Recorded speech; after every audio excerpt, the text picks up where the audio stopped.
शेरघाटी के जेपी चौक के समीप से कैंडल मार्च निकाला गया। AIMIM नेता मसरूर आलम के नेतृत्व में निकाले गए कैंडल मार्च में गुलनाज के हत्यारे को फांसी देने की मांग वाली तख्ती लिए युवक इंसाफ दो के नारे लगा रहे थे। इनका कहना था कि बेटी बचाओ का नारा देने वाली सरकार को यह सोचना चाहिए कि गुलनाज भी इसी देश की बेटी थी।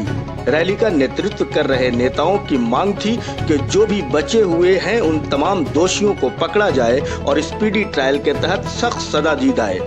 इनकी ये भी मांग थी कि गुलनाज के परिवार वालों को 50 लाख रुपया मुआवजा के तौर पर दिया जाए।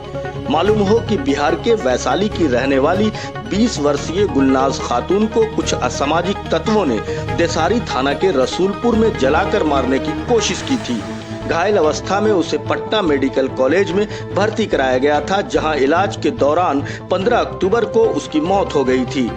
उसी हत्या के विरोध में आज निकाली गई रैली डाकबंगला रोड शेरघाटी मुख्य मार्ग गोला बाजार शुमाली मोहल्ला होते हुए नई बाजार में समाप्त हुई। रैली में मसरूर आलम के अलावा मोहम्मद शकील उर्फ काले खान, तालिब मीरानी, सद्दन बाबा, मोहम्मद तन्नू, सैयद यासीन, गुलफाम, मोहम्मद कैलू, शैलेंद्र ठाकुर, गुड्डू, टिंकू, इम्तियाज, फैसल आदि सैकड़ों लोग कैंडल लेकर गुलनाज के लिए इंसाफ की मांग करते हुए सड़क पर उतरे। इमरान अली, शेरघाटी, आजकल।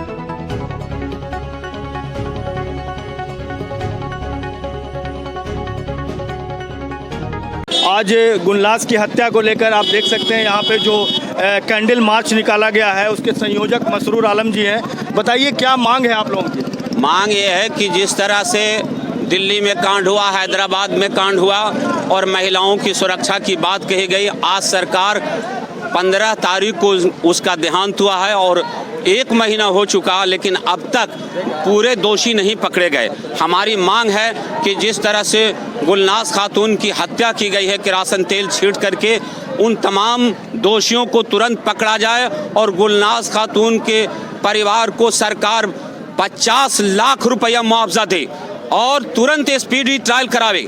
नहीं तो ये लड़ाई हम लोग सड़कों पर भी लाएंगे। इसके लिए चाहे जो हो जाए, हम इंसाफ की बात करते हैं, सरकार से बात करते हैं। जब आप जैसे बेटी बचाओ की बात करते हैं तो ये भी देश की एक बेटी है, इस पर इंसाफ होना चाहिए। नहीं तो ये आंदोलन बहुत उग्र होगा और तेज होगा। क्या कहना चाहेंगे आज जो कैंडल मार्च? हम लोगों को कहना यही है कि नीतीश कुमार जो सुशासन बाबू कहलाते हैं और जिस तरह से इनके इलाके में बिहार में खुलेआम दिन दहाड़े जला के लोग मार देता है बच्ची को, तो कब तक ये सब चलता रहेगा भाई? आप कब तक बीजेपी की गोदी में खेलते रहेंगे और कब तक लोग मरते रहेंगे? हम लोग चाहते हैं कि जल्द से जल्द इसका इंसाफ होना चाहिए, स्पीडी ट्रायल होना चाहिए हर हाल में और इसको फांसी होनी चाहिए। धर्म होनी चाहिए। हमारे बेटी इस देश में असुरक्षित महसूस कर रहे हैं।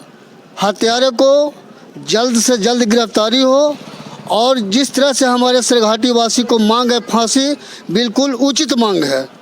मैं PPID जिला उपाध्यक्ष शैलेंद्र ठाकुर।